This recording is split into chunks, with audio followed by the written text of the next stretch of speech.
Assalamualaikum warahmatullahi wabarakatuh. Khabar semua, salam sejahtera, salam satu Malaysia, Brunei, Singapura dan Indonesia. Okey, kita sambung lagi video kita. Kali ni kita nak tanya satu soalan. Kalau dulu masa saya ajar supply and demand, selalu orang tanya, mana zon yang kuat? Mana zon yang lemah? Kenapa dia selalu tanya? Sebab ada setengah zon tu dia tembus, ada setengah tu tak tembus. Okey, kalau saya bagi tahu kat sini, siapa lagi kuat? Adakah drop base drop ataupun rally base drop? Kita ada supply zone. Adakah drop base drop lebih kuat daripada RBD ataupun RBD lebih kuat daripada drop base drop? Ataupun adakah drop base rally lebih kuat daripada RDR ataupun adakah rally base rally lebih kuat daripada DBR? So, kita akan tengok dekat chart. Dia akan perhatikan kekuatan zon masing-masing. Kita dah tahu bahawa ianya adalah mengenai keseimbangan sahaja. Semua yang berlaku adalah keseimbangan dan juga pengambilan order yang telah diambil. Okey, let's suppose saya buka chart. Di sini kita ada support and kita ada drop base drop. Let's suppose saya ambil sampai sini lah, sampai body sini, drop base drop. Okey, you perhatikan kat sini, price naik satu kali, masuk drop base drop, tendang. Masuk dua kali, masuk drop base drop, tendang. Lepas tu dia tak nak pergi, dia terjun ke bawah. Okey, nampak tak? Dua kali dia tendang. Sini kita ada support, kita ada drop base drop. Price naik, cocok satu, cocok dua, terjun. So, sini lebih kuat. Di sini perhatikan, kita ada support, kita ada drop base drop. Kalau tukar kepada H1 ataupun tukar kepada M30, kita ada drop base drop kat sini. Price cocok satu kali tendang, price cocok satu kali tendang. Tetapi di sini you perhatikan, kita ada drop base rally. Drop base rally kan? Ini drop base rally. Sekali pun tak tendang, dia terus tembus. So, macam mana ni? Macam mana persoalan ni? Okey, jawapan ni memang dah lama saya nak bagi tahulah. Sebenarnya drop base drop ataupun rally base rally lebih kuat berbanding rally base drop ataupun drop base rally. Maksudnya drop base drop sini, drop base drop, drop base drop, drop base drop sini, dia sangat kuat. Kadang price try satu kali, dua kali, tiga kali, price still pergi. Satu kali, dua kali. Sebab apa? Sebab drop base drop adalah tempat, terutamanya drop base drop yang break significant support. In this case kita ada support. Contohnya kita ada support kat sini, and then kita ada drop base drop, and then this is very strong. Drop base drop yang break support. Ini drop base drop yang break support. Sini drop base drop yang break support. And then you kena guna multi time frame. Kat sini you tak nampak drop base drop dia. Tetapi you tukar kepada H1, you nampak shadow saja. You tukar kepada M30, baru you nampak supply zone dekat sini. So dia lebih kuat drop base drop. Kalau tengok yang lain-lain pun sama juga. Contoh saya buka Euro JPY, kita ada support, kita ada drop base drop kat sini. Okey. Satu kali, dua kali, boom, terjun. Kita ada support. Ada drop base drop, price mantul sekali, terjun.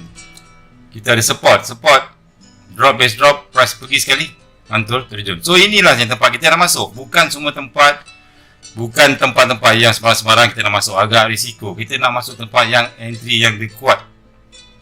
Kita nak cari drop base drop yang break support. Okay, you hafal benda ni. Drop base drop yang break support. Ini support, drop base drop, kaya datang, sell. Drop base drop, support sini ada gap ini abaikan gap ni. Ada significant support, kaya datang balik, sambung lagi sell. Price naik atas turun bawah, ni atas turun bawah.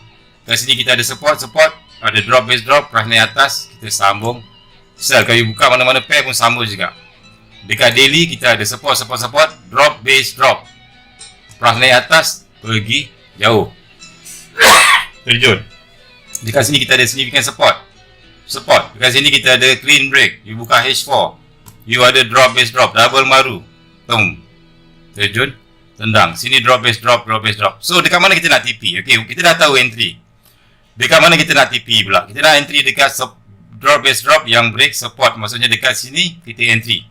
Ke mana kita nak TP? TP kan di demand zone. Okey, ni masa ni lah kita gunakan demand zone, drop base rally sebagai tempat TP. Sebab kita tak tahu lagi. Katakan kita sell sini, this is tempat TP kita, 188 pip. Kalau dia tembus, rezeki you. Tapi kalau dia tak tembus, mungkin dia akan bermain kat sini. Dia patah balik dari bas, sudah susah. So why not ambil saja TP dekat sini. Contoh lagi macam EJ tadi. Let's suppose price turun H4 tadi, you ada support ada drop base drop. Dekat bawah ni ada demand zone. Saya ambil kat bawah ni lah. Okay, tukar time frame kecil sikit H1. Okay, kita betulkan kita punya zone dekat this area. So kalau you sell dekat sini, you sell dekat drop base drop tadi, you TP kan dekat bawah sini pun dah cukup. Risk reward cantik. You entry sell sini, stop loss dalam 25 pip, TP 142 pip. Okay, tunggu lagi setup. Ada tak setup? Okay, kita ada setup lagi. Ada support, ada drop base drop. Time frame besar drop base drop. Time frame kecil nanti kita akan belajar macam mana nak gunakan king. You punya stop loss boleh jadi kecil je sampai sini saja. Okay, itu nanti video seterusnya ataupun video bab king. Stop loss you berapa pip? 14 pip. TP you dekat bawah, dekat demand zone dekat sini. Okay, berapa pip? 14 pip, TP 84 pip. Ataupun you nak demand zone lagi besar, H4, you pakai demand zone yang bawah. Okay, sampai sini, something like that lah, something like that. So itulah kegunaan supply zone dan demand zone. Maksudnya kalau katakan you buka Euro USD, you ada price, you ada support, price drop, base drop, you entry sell kat sini, TP dekat mana?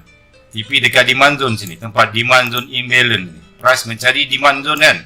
Jadi kita dah belajar bahawa price mencari balance. So price you sell kat sini, TP dekat sini. Ini kita tak tahu lagi demand zone ni sebagai dia absorb, dia kan susah price nak tembus dulu. Tapi kalau dia tembus, kita cari lagi support, dia pula jadi support. Kalau ada base kat sini, price biar break dulu, patah balik nanti baru kita sell. Itu cara entry menggunakan supply ni. Cara paling selamat je lah sell dekat drop base drop. Sell dekat drop base drop. This is UCHF. So you lebih selamat. Satu, you follow trend. Trend tengah ke bawah, follow trend, TP ni. Nanti ada yang tanya, boleh tak saya TP dekat bawah? Katakan you hantar kat sini, you masuk kat sini. Let's suppose this is your demand zone. You sell kat sini sebab kita ada significant support, ada base. Boleh tak saya TP dekat bawah sini? Boleh, tak ada masalah. Tetapi you tengok kat sini, nanti dia akan naik balik. Price tengok belakang. Dia mantul kat bawah sebab apa?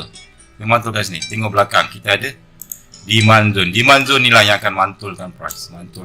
So you kena pandai-pandai lah. So this drop sampai sini 103 pip. Yang ini jauh sikit. Kita ada demand zone dekat sini. And then katakanlah you sell dekat sini, TP you dekat sini saja 132 pip. Katakanlah you nak swing sampai bawah. You rasa dia boleh tembus. So you kena tengok belakang. Look to the left. Ada apa? H4 you tak nampak, itu tukar daily. Ada demand zone dekat sini last kali. Satu. H4 kat sini saya tukar lagi. Saya ambil shadow tadi sebab bila pergi kepada H4, dia adalah demand zone. Okay, so you boleh TP kan kat situ. Sebab nanti dia akan mantul lagi. Ataupun you tunggu dia buat demand zone baru, lawan buy pula. Something like that. So itulah cara trading supply and demand. Lebih baik kita follow trend. Kalau nak lawan trend, tunggu, cari QM. High, low, low. Cari supply zone dekat this area ataupun cari apa-apa yang patut, dan kita start sell. Dan you akan dapat betul-betul sell dekat pucuk. Tunggu bawah ke bawah. Itu caranya. Okay.